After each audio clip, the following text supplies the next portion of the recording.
here. My name is Mary Benyon. I'm the Director of Ecosystem at Arm, and I will be your host today. Before we get started, I'd like to show you how you can find us on our social. We have tweet us out at Arm Software Dev. It would be great if you wanted to tweet while you're watching this, let people know what you're doing. And we also have our live streaming on our YouTube channel. You can also find our previous Tech Talks there. We've got a lot of great partners that have done these as we do them twice a month. So check that out. And you can sign up for our next virtual Tech Talk and register at arm.com/Tech Talks. And as far as what we have coming up, today we've got Edge Impulse. On the 28th of June, we are going to have Noda AI, who will talk about their hardware-aware approach for designing neural models. If any of you happen to be going to Embedded World, Noda will also be presenting at the Arm booth. So if you're there and you want to check them out, and you can talk to their CEO, Myung-Soon, who will be there, feel free to check that out. And then we have another one coming July 12th. We didn't get a confirmation quite yet, so I don't want to tease people with who it might be until we're sure. So check the link in a week or so, and you can see the last talk that we'll have before our summer break. But don't worry, we will be back in full force for the fall with another round of really amazing, great partners doing Tech Talks. So with that being said, let's get to the main event here. So I'm excited to bring Louis Moreau. Hey, Louis, how's it going? Hey, I'm really happy to be here. Thank you. Awesome. So Louis is a DevRel engineer at Edge Impulse. And as you can see, he got his start protecting rhinos in an African conservancy, which I actually think should be another Tech Talk, because I would love to hear about that.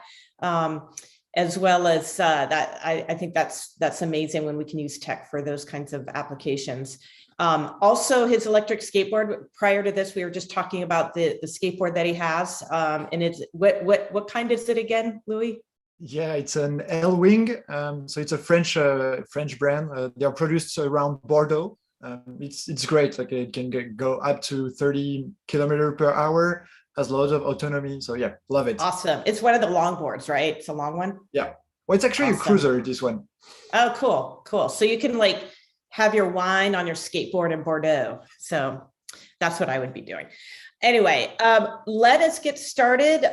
So if you have any questions, please feel free to put them in the Q&A box. So Louis is going to be going through all of his demos and his presentation on FOMO. But if you have questions, feel free to put them in. He'll answer them as he goes. But we will also have some time for questions at the end. So let's get things going then. So Louis, I'm just going to stop talking and give it to you. And let's go.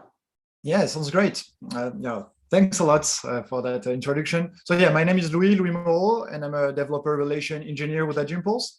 I started about a bit more than a year ago in April 2021 at Edge Impulse. We were only 15 at the time in the company, and now we just grew up really fast. We're more than 50 employees. So that's great. And Edge Impulse is a great company. But mostly what we are building is a set of tools for engineers so that they can create their own machine learning, or mostly embedded machine learning pipelines. What is really good is that you maintain control over your data. We never touch your data unless you ask for support. It's mostly free to use. So we have like 90% of our users are free users, and they are not blocked in any way. They can train their full machine learning pipeline, and we take no royalty. It means like even for free users, you can create an industrial or a real use case that you want to share, that you want to build, and we don't take any royalties. It means like whether you produce one device using Edge Impulse models or you produce 1 million devices, we don't charge any royalty, so it has no impact on your BOM. Your IP stays your IP. What you get out of Edge Impulse Studio is an open source model that you can integrate within your product.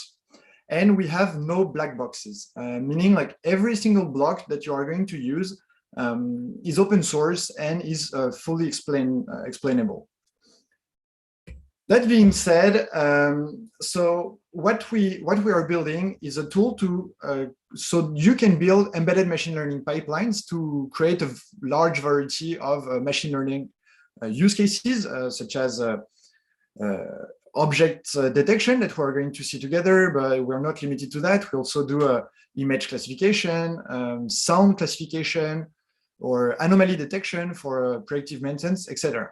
So we provide tools for every single block of the machine learning pipeline. Whether you want to collect some data, we have some tools to optimize the data collection to create your own data set.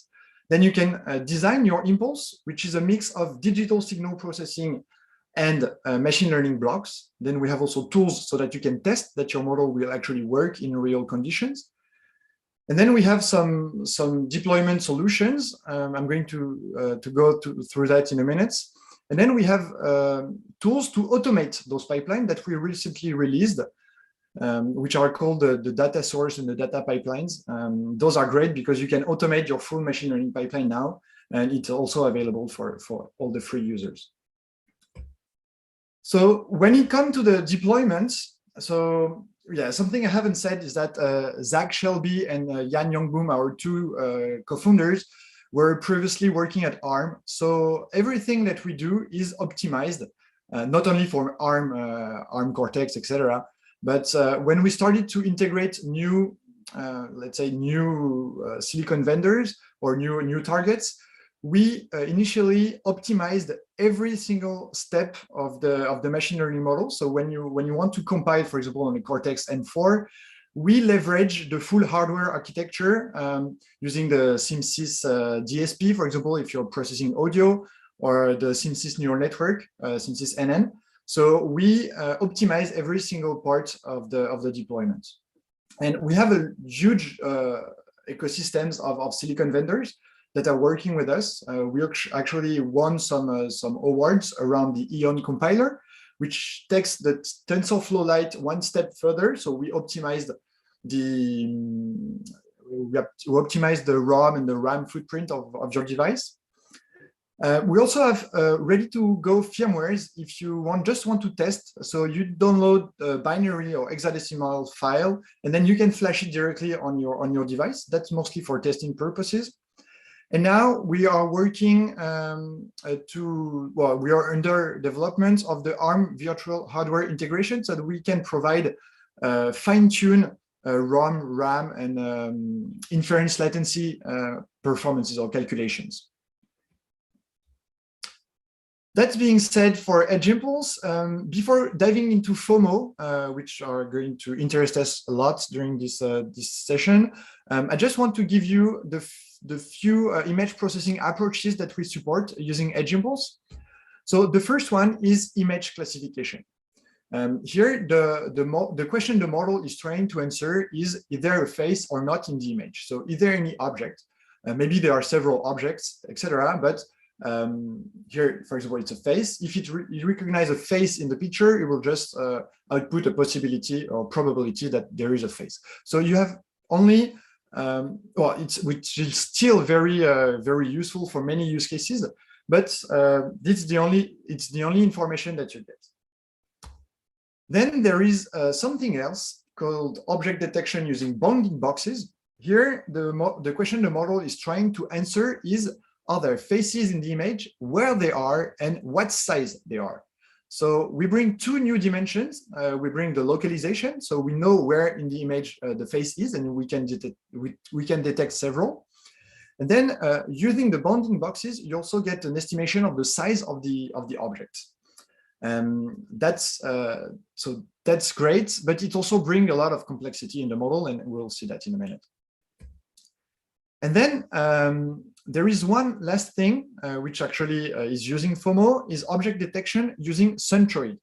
So we noticed with our customers that the localization in the image was actually needed in most of the use cases, but the size of the objects were not always needed. For example, if you want to count objects, you don't really need to know how big they are, etc. So here, the question the model is trying to answer is, are there faces in the image and just where they are? So that's what's behind FOMO and why we developed that. Just to let you understand the complexity of the standard object detection that we were previously using, it's called MobileNet V2 SSD FP-Nlite 320 by 320 pre-trained model. I know it's a complex model, so I'm just going to split that apart. So in that model, we have three or mostly four things. Let's say a base model. So the base model provide high-level features for classification. So here you have the visualization of the neural network architecture. So all this part, the feature learning, will actually learn features from your dataset. So for example, whether let me try to explain that clearly. So imagine you have loads of images, and by learning those to classify, for example, the Coco dataset, which contain a car, truck, bicycle, glass of wine, mug, etc. The neural network will learn some useful features, for example, shapes, whether there is a tire, and then a tire is probably linked to a car or to a truck, etc. So the neural network will learn some of those features. And then when we use a pre-trained model, we actually get rid of the last part of the model and retrain. So we keep the weights of all the features that the neural network already learned. And then we replace the last layers with a custom one, so you can fine-tune the model using the pre-learned weights, but adjust that to your use case. Then in the standard object detection, we have a detection network. Here we are using SSD, so single shot detection. There is another one which is known as well. It's the regional proposal network. It's a bit more complex, and it needs to iterate several times over the image. But the SSD is actually pretty well because with only one shot, you can detect several objects. It has, though, some limitation. It's hard to detect different scales of images and small objects. So on top of that, we have a feature extractor, which is called FP-Nlite. I'm not going to enter into details about that because it's not the topic of that video, but it was just to explain a bit the complexity of that. So it was not suited for MCUs. Now, what our machine learning expert came up with, it's a brand new model that can run object detection on microcontrollers. And that's a really brilliant thing because it's completely novel. It was really hard to do object detection on microcontrollers. Image classification was already possible, and you needed maybe a few 100K of RAM, but or even less on some lower version of MobileNet. But yeah, we wanted to be able to run object detection on microcontrollers. So yeah, I'm introducing FOMO, which stands for faster objects, more objects. So it is now possible to run object detection on MCU. It's still based on MobileNet architecture. And it's super fast. For example, on Raspberries, you can achieve something like 60 frames per second or 30 frames per second on a Cortex-M7. I'm going to show that after in a quick live demo. And I've also been able to run that on Cortex-M4F, such as on the Arduino Nano 33 BLE. And here you can achieve something like 10 frames per second. And it's really good at detecting small objects where you have loads of small objects, such as here nuts, washer, bolts, etc. So yeah, that's actually brilliant. I love the techniques that's behind it, and I'm just going to explain you a bit how we managed to achieve that. So again, when we take the MobileNet V2 base model, then we get rid, so like we did for the pre-trained model, we get rid of the last layers, and we cut it at the bottleneck residual block 3, which actually divide the input image here 240 by 240, divided by 8. So what we obtain is a 30 by 30 cells feature map. And then we pass each of those cells into a classifier. It's not a big deal if you don't understand the complexity or the neural network architecture. It's just the concept that is behind it. So we have a base image which is divided by 30, well, by 8. So we 240 by 240, we obtain a 30 by 30 grid. Here you have the receptive field, and this field is actually going to be classified. So it's kind of like segmentation, because we take the image and we split it into smaller parts and we just classify it. Let me take an example so it might be clearer. Here I've got some screws that I took a picture of some screws on my desk. I took the picture, it's a 96 by 96 pixel. So if we divide by 8, which is at the moment a default parameters, we are going to release a new version of FOMO, and you will be able to modify that parameters. So if we divide this 96 by 96 pixel images by 8, we obtain a 12 by 12 feature map, which contains 8 pixels in each cell.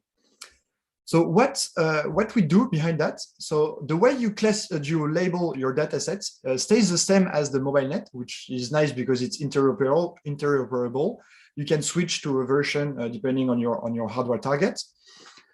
And so you just draw the bounding box around your screws, and we actually take the center of that image, which leads to a limitation, and we will train the neural network only on that center. So obviously the head and the tail of the screw might be or might be avoid during the training, but in reality, if you've got a quality data set and a big data set, it does not really matter. And then when we run the inference, we output all the probabilities that there is a screw or not.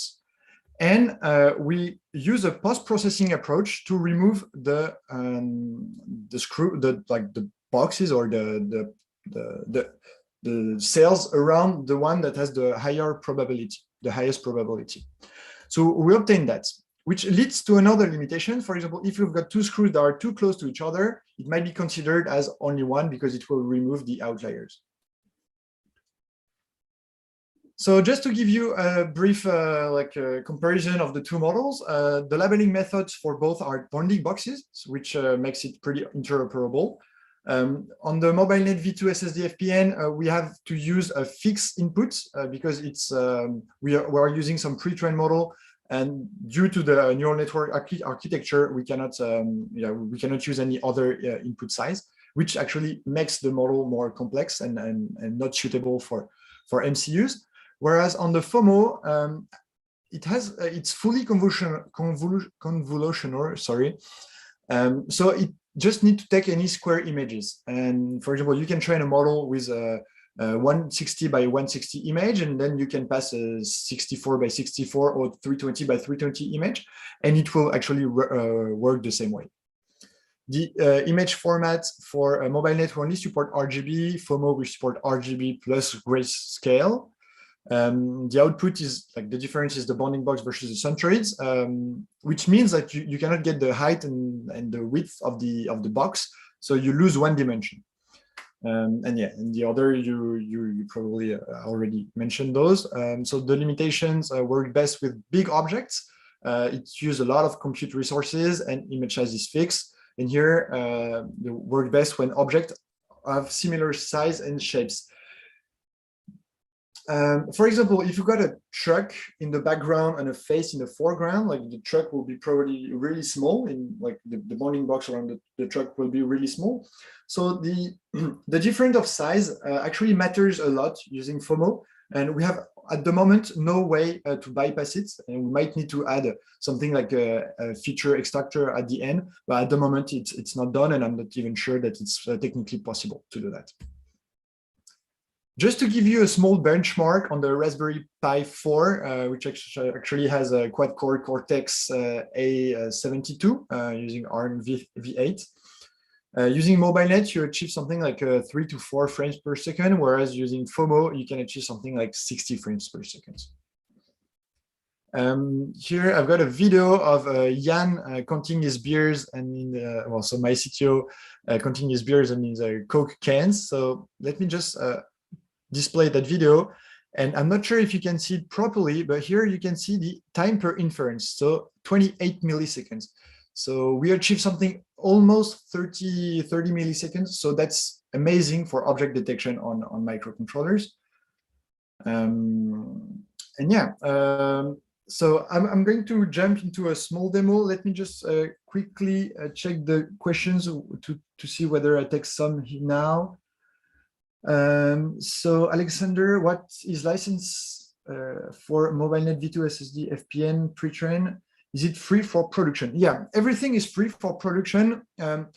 When you use the free version of Edge Impulse Studio, you just encounter some limitation. One is you only have 20 minutes per job to train your model, and you're limited in terms of your dataset size, which is limited to 4 gigabytes, as I recall. But we have tips and tricks on how to reduce your dataset so that either you can stay within those 20 minute limits, and it actually works pretty well for most of our users. Feel free to create an account on Edge Impulse if you want to try. We also have like an evaluation or getting started wizard that is pretty powerful. You can build in 5 minutes a keyword spotting model, which is on studio.edgeimpulse.com/evaluate. For more information around FOMO, you can go to edgeimpulse.com/FOMO. And then the project I'm going to use just to display how I built the project I'm going to show you. It's a public project. I think Mary is going to paste it in the chat. Yep, Louis, I dropped that in the chat. So everybody, if you you can click on that and follow along if you want right now. That's awesome. Thanks a lot. Yeah, that'd be fun. And so who is vendor of FOMO and is it open source? Yes, it's fully open source. I'm going to show you that in a minute. Okay, so that's my project that I built. So when you create a new project in Edge Impulse Studio, yeah, you will arrive on a blank dashboard. And one of the things that is really important to do in the first step is to choose your latency calculation. I know at the moment that box is a bit hidden, but as you can see, you can select which Cortex or which fully supported board you want to use.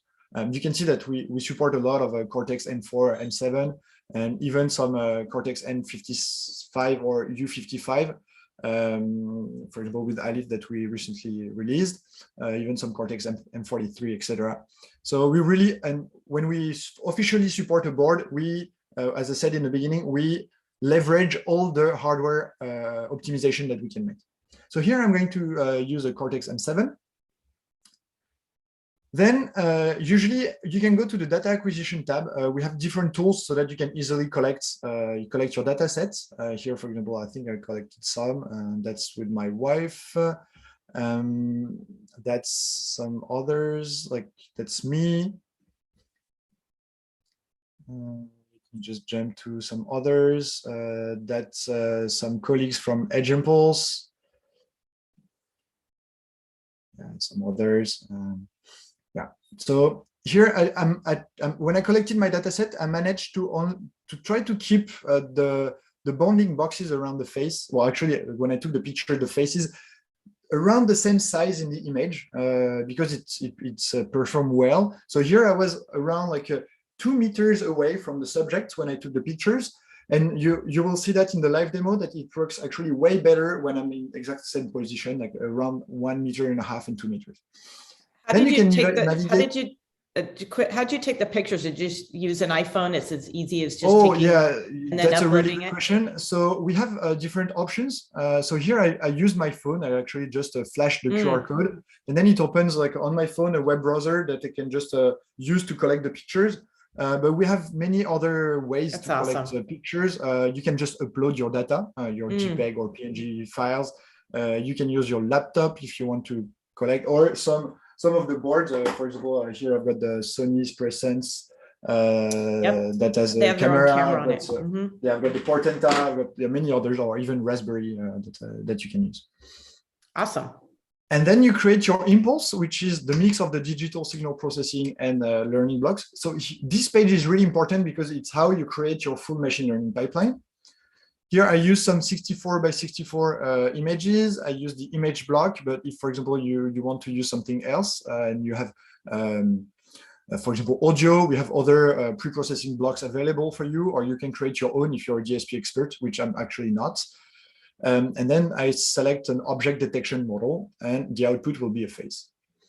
I can navigate to the image tab. I select grayscale or RGB, which is the pre-processing block here. I can generate the features.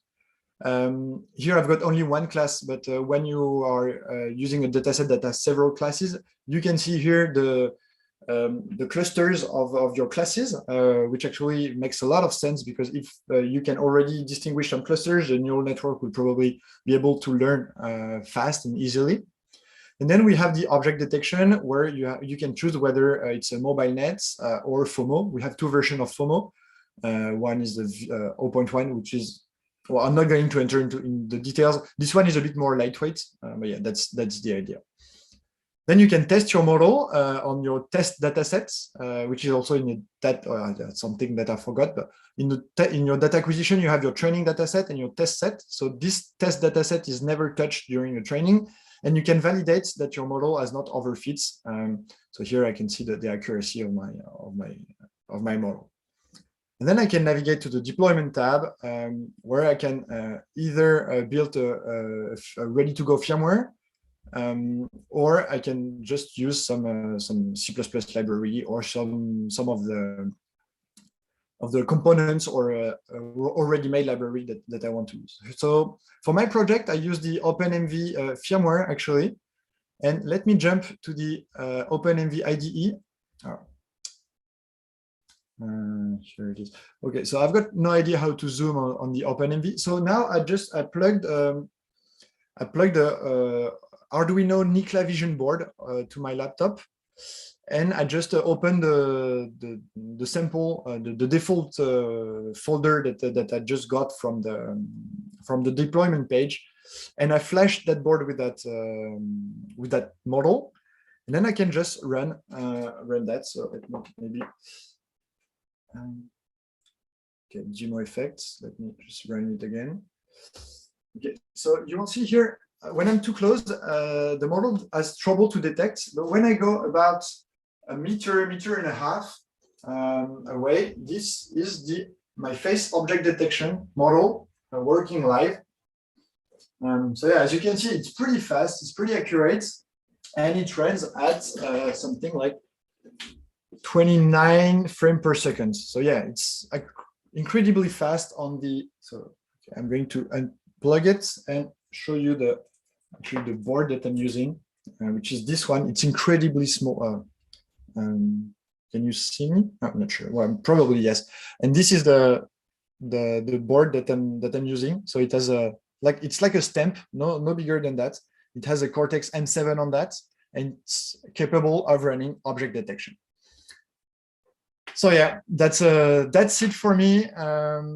I hope you enjoyed it. That was pretty quick. We had a lot of things to see together at the same time, and I will be happy to take some of the questions. Thanks a lot, awesome. Arm, for hosting this workshop, and yeah, I would be more than happy to take some of the questions. Louis, that was great. I have FOMO that I haven't even used this dashboard, this tool yet, so. I need to get on it. We have some great questions coming in, so let's start rolling through these things from the top. So Alexander has a couple questions. Are there plans to support ESP32 architecture? And also, who's the vendor of FOMO, and is it open source? I think it's you. It's Edge Impulse is the vendor. You created that. Exactly. So it's actually, it was originally created by Matt Kelsey, who's ex-Google, and he lives in Australia, and he wanted to count bees. He has a farm, and he wanted to count bees in his farm, and he wanted to, a tiny model to be able to count bees on microcontrollers. So he started with that, and he came up with a model that actually works. So that's great, and he's a genius.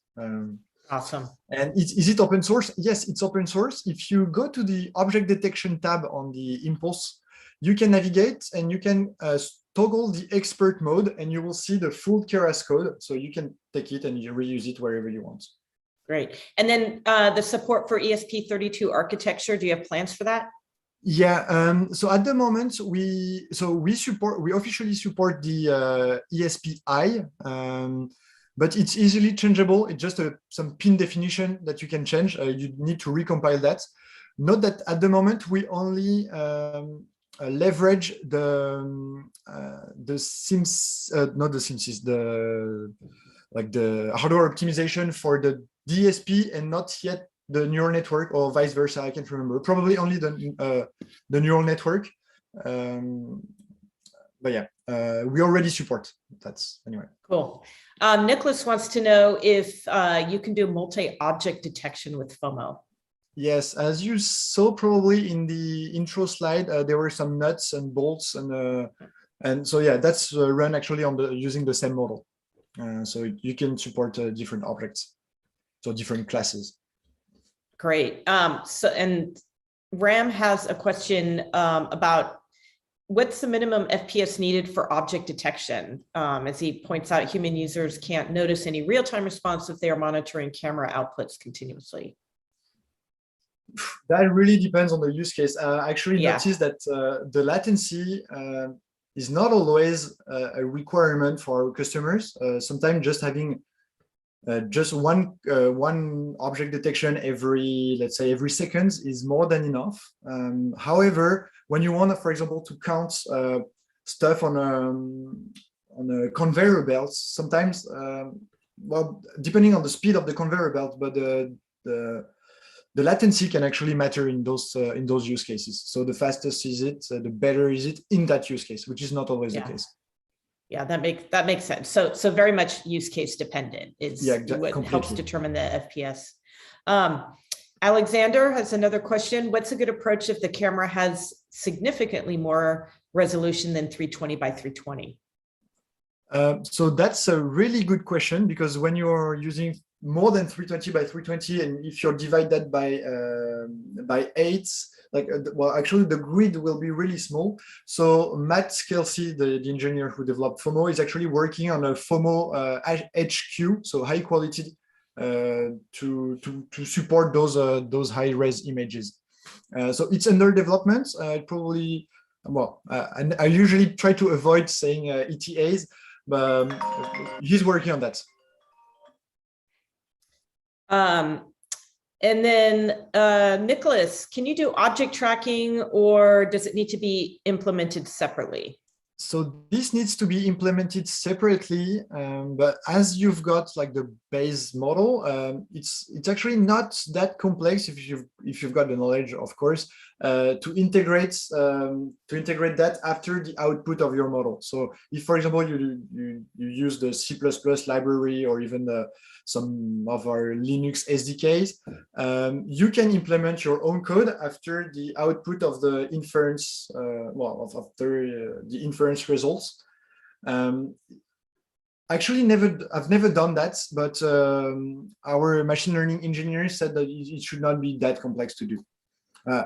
Obviously, if you want to count, for example, this, let's say, if you're looking at some cars passing by a motorway and you want to make sure that one car that were present like in 20 frames before is actually the same, you have some things to do, and there are many articles around that on the internet. It's doable.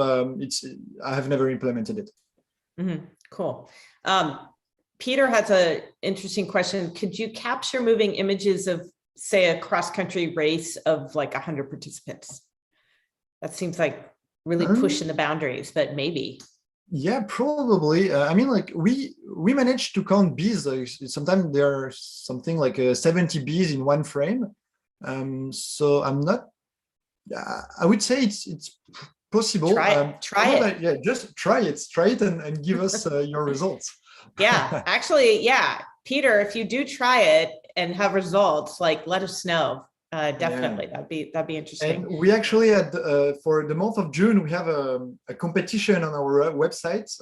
You just need to create a public project that uses FOMO, and then you can win prizes if your project is really good. So that's worth trying, I would say.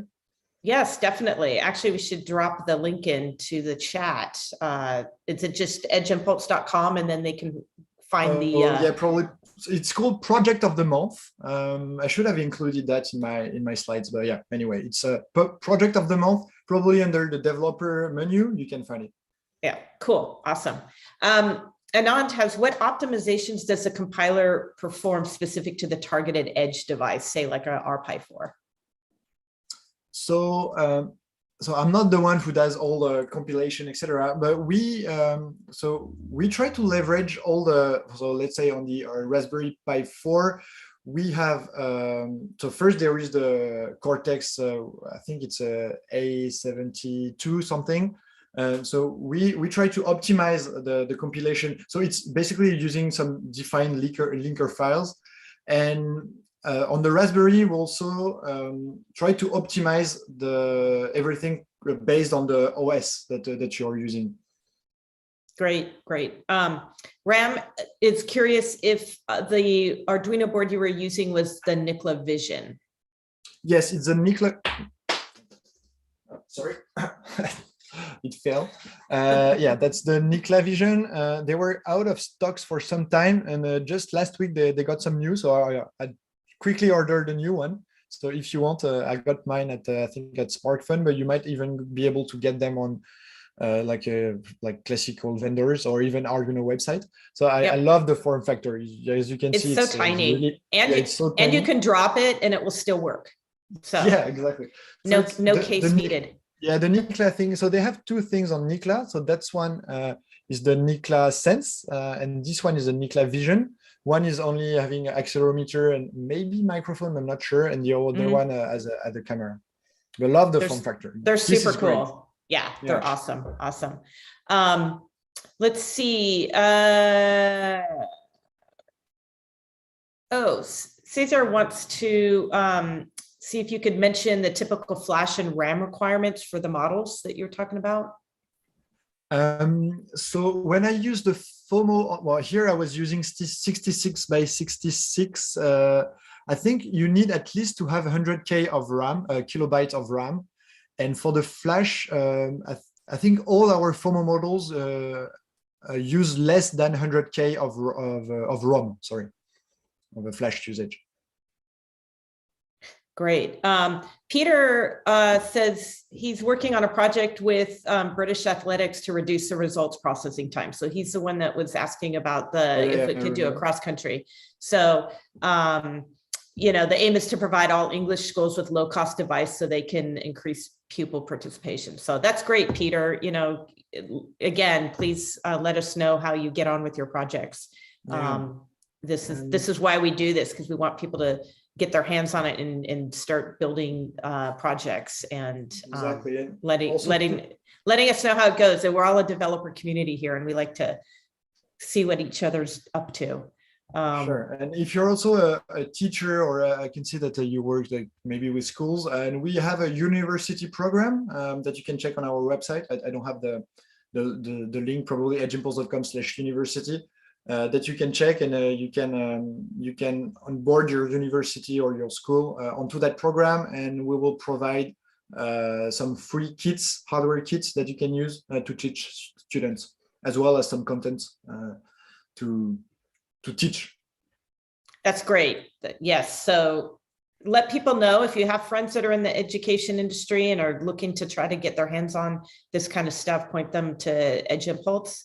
I think that's really great. We support, you know, young kids up and coming to become engineers. Jarko says, thanks for the great tool. We've been playing around with the object detection running on M5 stack unit V2 camera, and have had some difficulties to cross compile the app with ARM, though we learned a lot around those public projects. He's wondering if you have any plans to enable using some existing models TF Lite within an Edge Impulse project. So I have not used it, but we, as part of the pipelines that we released last week, we let you create your own pre-trained model, and then you can reuse that. I think it's on our documentation website. Maybe it's still under the organization like a tutorial or guides, because it was originally well, an organization feature, so an enterprise feature. But now that we released it, it's well, you should probably be able to do some custom transfer learning. I haven't tried it yet, but most of our solutions use that pretty often with some of our customers. Note that you can download directly when you train a model, you can download the TF Lights, but you will probably miss the digital signal processing parts because it's only the trained neural network that you will obtain if you want to do that the other way around. Great.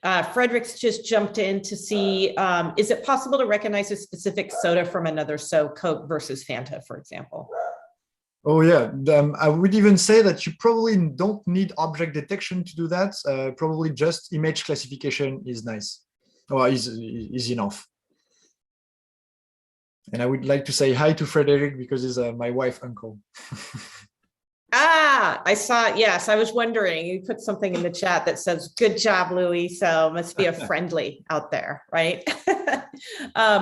So I think we are, Noric had a question about, can you only apply to university, or colleges can also apply to the university program? I'm not sure, Noric, what you mean, but I would say if you go to the Edge Impulse website under their university program, all the details should be available there. And if you have questions, just shoot them an email. There should be a contact link, and you could get some further information about the Edge Impulse University program. Yeah, exactly. And I think, Noric, your name sounds maybe familiar from the forum. You can also ping Sean. Sean Heinel is the one like doing all the education program. Yeah, Sean's awesome. He's a great educator. Yep. Yeah. So I think we're pretty much out of questions. I have one last question, which is, are you planning to do an updated release of FOMO at some point?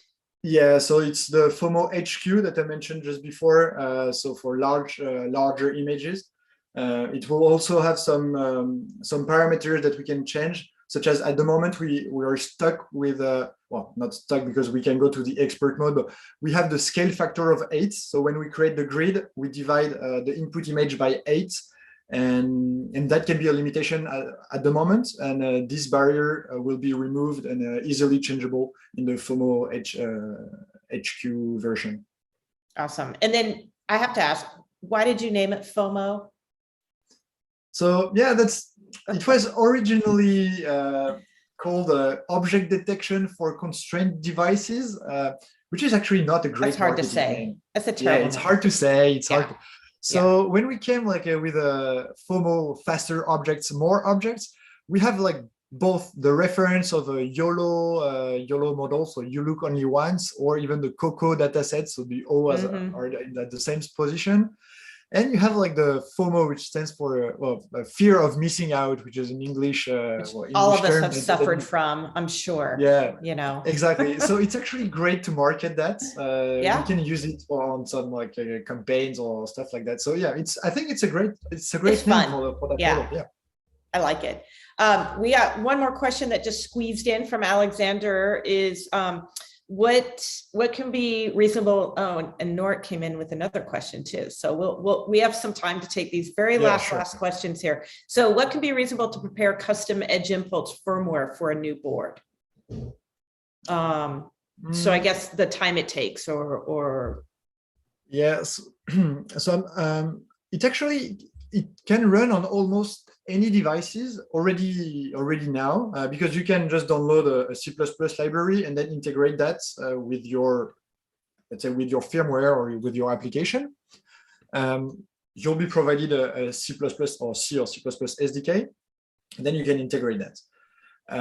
Now, when it comes to officially supported boards, this has to go through a process. Our embedded engineers work on that. We also have some people from the community who did their own official Edge Impulse supported board, which is actually not official, but it's a community board.